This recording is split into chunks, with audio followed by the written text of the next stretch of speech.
Now we're transitioning to sort of my traditional desk area, like you would find in an office. This dragon lamp, and that's what that is. This is a lamp here with a dragon holding a sword. It's the most metal thing ever, and what I do with it is it holds all of my phone and computer chargers. So my dragon is kind of my big wire holder, and this is the desk.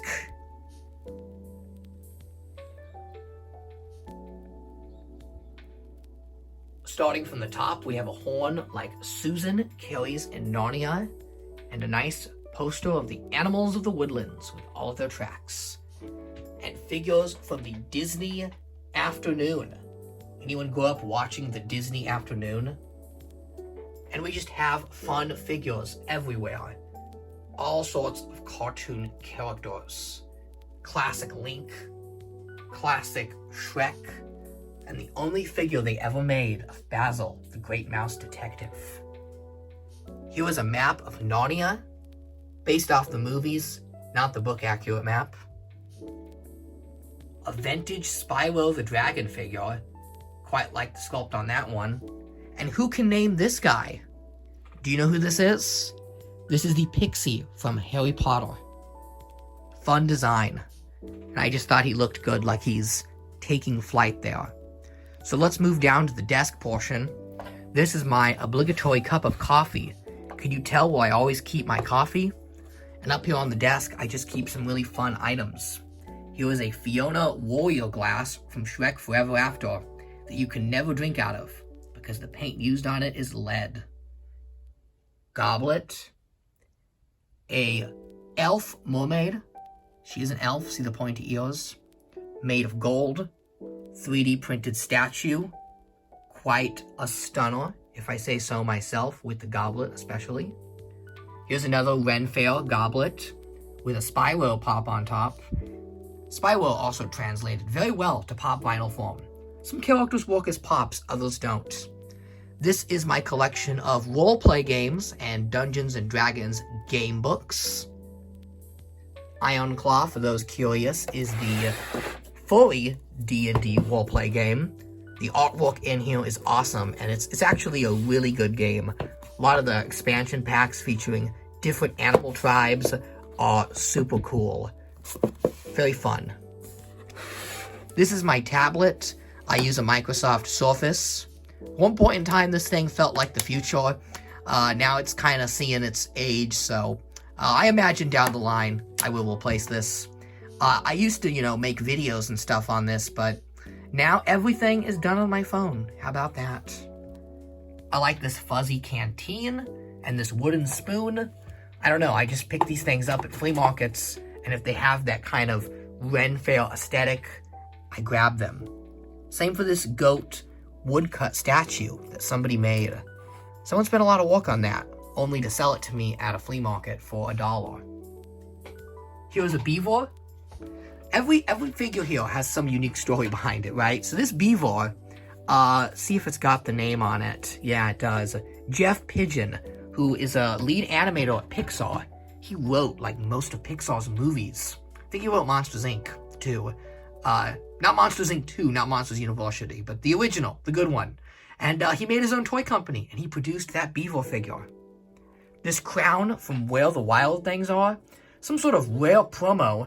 I've actually never been able to find anything on this. So if you're a collector of Where the Wild Things Are and know anything about this, let me know. Just more doodads and trinkets. Now we move to this massive complex of bins down here. This is kind of where I keep all of my comics, paper goods, and everything that wouldn't display well in the room itself. So just looking here, these are unbuilt D&D figures I gotta get to. And some glue. Look at this guy, a little mouse with a drink. If I had free time, all the time in the world, I'd do it. And these are all vintage 1980s sci-fi, furry, and fantasy zines. Here is one on Elfquest, the popular 80s fantasy comic. And these are all vintage furry zines, such as this one here. I believe this is Mark Molino's Persona. one of the very first personas ever created. And this is original artwork, I believe, by Mark Molino. I don't think any of this stuff is documented. A lot of it could be considered what you'd call lost media, and I promise I will get to talking about this and sort of scanning it and looking at it. But again, I'm pressed for time right now. But yeah, if you know anything about 80s furry zines, some history, literally furry history, right here in this pile.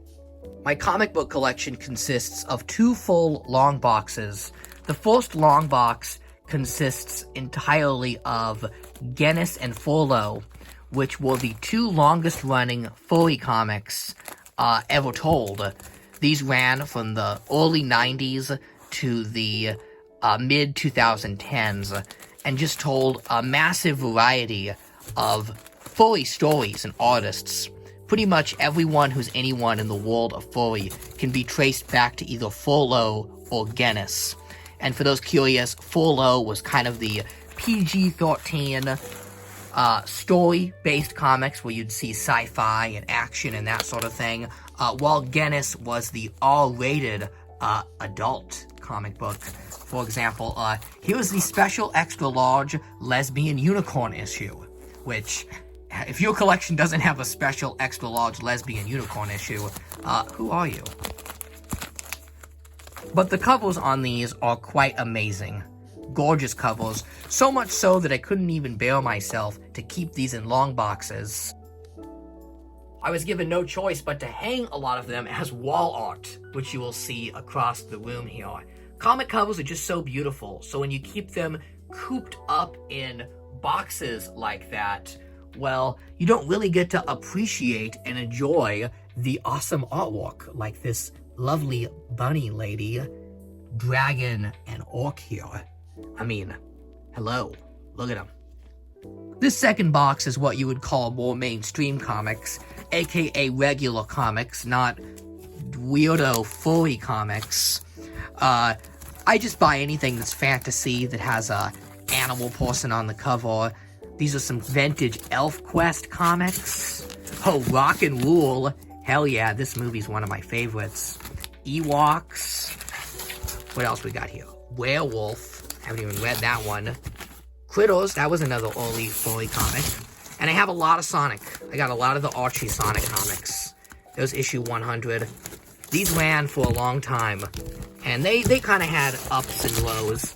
Some issues are really good. Some issues are amazing. Some issues are spectacularly bad. Well, I like that cover. Sally looks really pretty there. But yeah, the series ended about 5 or 6 years ago. It's pretty much canceled. So at least now I can work to complete the whole set. I think I've got like 50 or 60 issues. So, you know, not quite all 400. But hey, maybe someday. Now that you've seen my embarrassing furry comic collection, and there's basically nothing between us now, I can show you my embarrassing Shrek collection. These are not all of my Shrek plush. Again, there's Shrek stuff everywhere. But this is just a nice little assortment. I had an empty shelf and said, hey, wouldn't that look great if it had more Shrek on it? So there's the Build-A-Bear Shrek, Christmas Shrek, Shrek 2 Shrek. I think Hasbro made that one. He came in a 3-pack with that Puss and Donkey. And Macy's Shrek. Macy's Shrek's looking a little funny there. Maybe he's had one too many onions. This Fiona is pretty interesting. So this is the Burger King Shrek 2 Fiona toy. See if it will come into focus. There we go. So this is the Burger King Shrek 2 Fiona toy. She's kind of dancing. And for whatever reason in Europe, they decided to make a different Shrek 2 Fiona toy for Burger King. So it's the same toy, but the sculpt is different. Which one do you like more? I'm leaning more on the American one having a better likeness, but I kind of like the pose better on the European one. Also, if you're interested in the bizarre history of European Shrek 2 kids' meal toys, I did a video on that, where I compared them with the American counterparts. Pretty interesting. Do you know that the best things in life are furry? It's absolutely true. And hey, look! Here's the heads of my Sonic characters that I used to use in the older videos. Don't worry, those characters have never gone away. They're still here, and I still have, my fursuits. Yeah, I got 2 full fursuits. This one is an Arctic fox with a gladiator loincloth, and then the one behind it is a full fox fursuit. And I've done videos trying on both these. And I've done videos in full costume doing reviews, but those got to be quite exhausting, I will be honest. I kind of like these candid, just me videos a little more. This is my Blu-ray and PlayStation 4 collection. Now, my family has a huge amount of media and PlayStation games, so in my room, I kind of just keep my favorites. So, you know, your Grand Theft Autos, your Minecrafts, those are all kept in the living room. But here I've got my own personal controller, held by my dragon helper, and a selection of my favorite movies. Some Narnia Blu-rays, Fantastic Mr. Fox. I mean, come on, Alpha and Omega, Dennis Hopper's last movie, people. One of these here is a fantasy epic that contains multiple movies, hours long, beautiful storytelling, a significant piece of fantasy fiction that I think contributes to myths and culture and storytelling, and that is Shrek, the whole story. I mean, come on, where would we be as a species without this? We'd be nowhere, people. We would be nowhere. Some PlayStation favorites. Geometry Wars is addicting and fun. Crash Bandicoot, a classic. Skyrim, basically all you'll ever need on the PlayStation. The biggest game that's ever existed. And the lovely Spyro Reignited trilogy. This is perfection. This game is just perfection. Oh, hello there, Mr. Dragon. You're pretty cute for a quadruped. Check out these movies. Treasure Planet, Rock and Roll, Kubo and the Two Strings. What do they all have in common? They're all box office bombs that I liked. Wah wah. Also embarrassing, here are all of my Shrek DVDs. I want to own every copy of any Shrek DVD ever, which includes the full screen and regular editions of Shrek 2, the Shrek 2 Party CD, Shrek Bingo, hello people, Shrek Bingo, and, you know, all the Christmas and holiday specials. Some of these Shrek DVDs are complete scams, like Donkey's Christmas Shrektacular. I think that Christmas special is 10 minutes long. I am not kidding you. What a scam. And I've got some more movies here. This one, Moon, Guardian of the Moon. This is one of the best movies ever made. I'm not kidding. This movie is absolutely fantastic. It's almost as fantastic as this one right here. Really good and underrated. And here are some more fantasy DVDs. Look at all this Narnia. Boy, did they love to release Narnia. I think it's because it came out right at the height of DVD, right? Like 2005, 6. That's when DVD was huge. So they made the regular edition of Narnia, the full screen edition of Narnia, the collector's edition of Narnia, that, check this out, comes in the wardrobe and has all this fancy stuff inside. And then they made the 4-disc ultimate collector's edition with 11 extra minutes of footage. So, and that's just the first movie. I didn't even get to the other movies. So, yeah, they released a lot of Narnia. And I've got, you know, Secret of Nim, Treasure Planet, Robin Hood. Okay, here's a weird one. Sheep and Wolves. Anyone seen this one? Where Tom Felton, yeah, that's right, Draco Malfoy, plays a wolf. This movie was made by furries. I am not kidding. Like, this is just a straight-up movie by furries.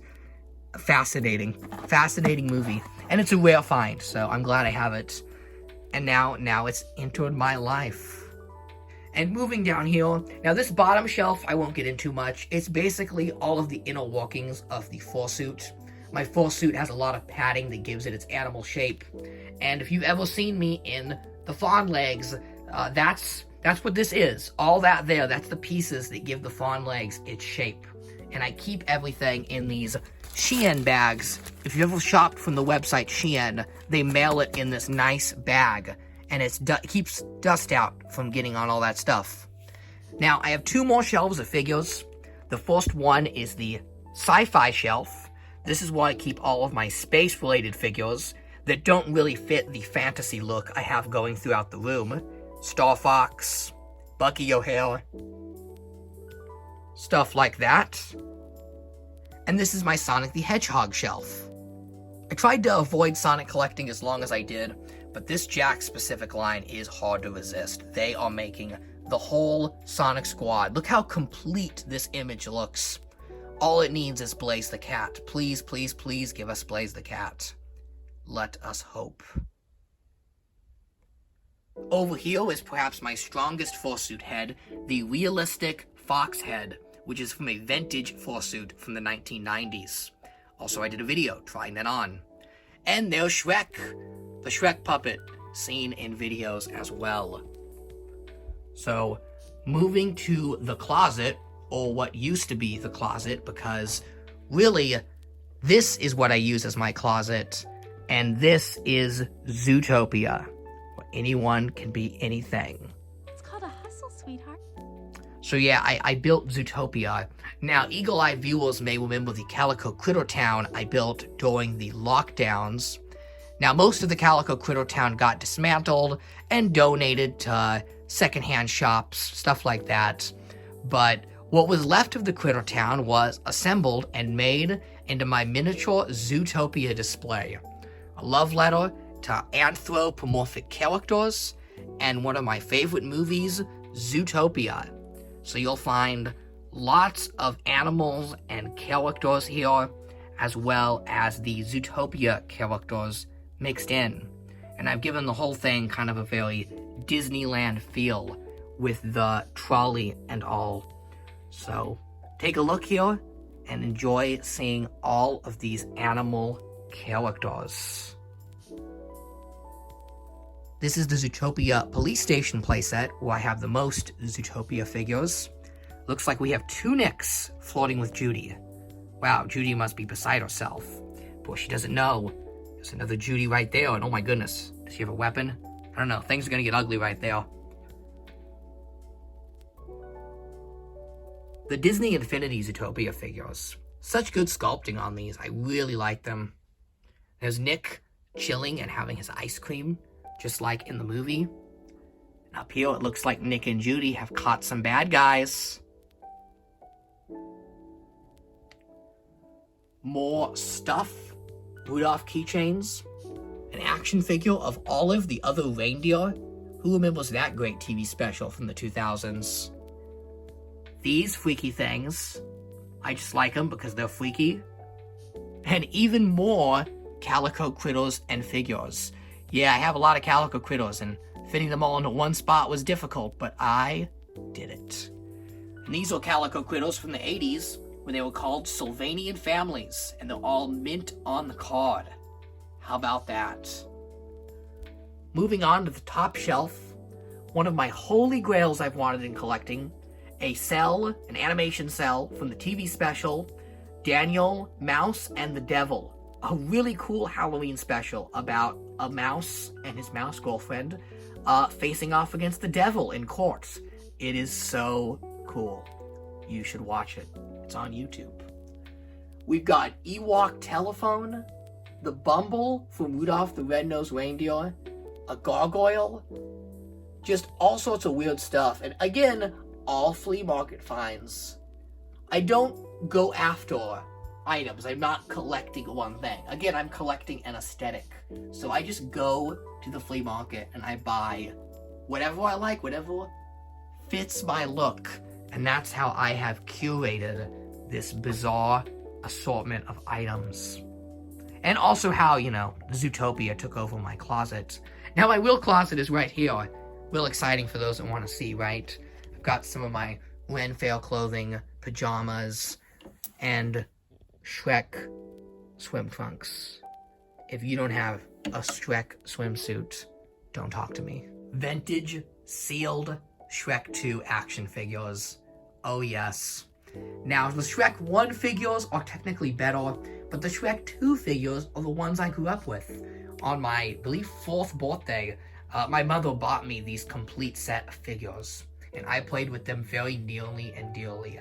That dragon, I remember quite loving in particular, but I loved these figures, so Having a complete set on the wall is just a huge hit of nostalgia.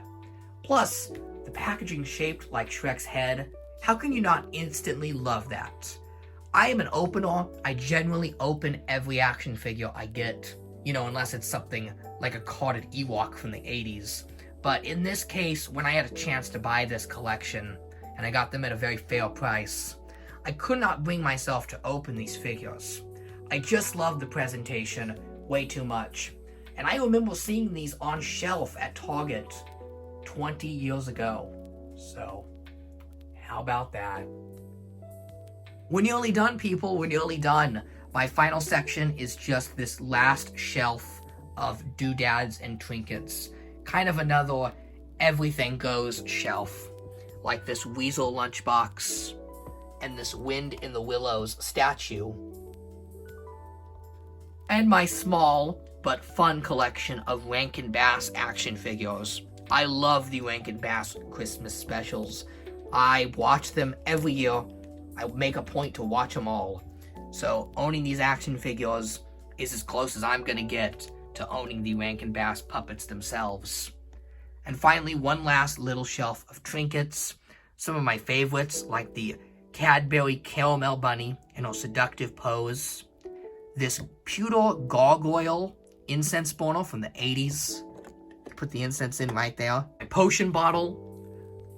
My Shrek dragon with treasure. My Playboy bunnies. How many times do I have to talk about these weird figures and mention that I love them? Quite a bit. This cat maid, very voluptuous cat maid. I think she's here to do a little more than cleaning, if you know what I mean. And Pinky Cooper. Yeah, who remembers Pinky Cooper? I got a boxed Pinky Cooper and a loose Pinky Cooper, and I own some of her friends and other stuff. Pinky Cooper, man, she was underrated. What a weird doll line, and I am an appreciator of the weird. As you can tell by my very weird bedroom. So that's pretty much everything there is to see in the Austin Brimstone cave. Again, I'm tight on space, especially in the area that I live. Housing is very, very expensive. So you kind of have to work with what you get here. And boy, have I made it work and just packed the most I can in here. Someday I have great fantasies of moving to a more affordable state and buying a big place and having a big fantasy tavern. I would love to switch out these plastic shelves with wood shelves, have the whole room look really wooden and old world, and maybe have a little table and chair where I can sip a coffee and look at all my fantasy hardcovers and book club editions, all of my Shrek plush and Narnia action figures, and just be content with myself in what I've collected. Yeah, my collection is weird. Yes, it's discombobulated, but I collect an aesthetic, a look, and it makes me happy. Everything in here makes me happy, no matter how strange it is. I am not shy of who I am. I am who I am, and I have no shame about that. So be you, collect the things that you love. If you see something you want, don't be shy, buy it. If you're at a flea market, ask a price, you never know. Sometimes I ask prices and things are obscenely expensive, and I put it down and I go, no thanks. Other times I pick up an item that I think is going to be really expensive and end up getting a great price on it. And so I add another item to the collection. So that's my wild and weird collection. Thank you so much for watching. Thank you for enduring all that I have to share. And have a great day. Have a Shrek-tastic day. Because this video took so long to edit, there's been a couple of fun changes. The first is in the village setup, where Treebeard has now taken form and is holding a brand new throne for Princess Nisa. The second edition got its own shelf, replacing the Puss in Boots mug, and that is this amazing collection of pewter figures based on the Dark Crystal. This was a gift from my dad, and hey, you did good, Dad, because these are some of the coolest things I own. I decided to give them their own shelf. I like them so much. Look at the Skeksis. Look at the detail in these. They're amazing. Okay, this is the official end of the room tour. For real this time. Bye.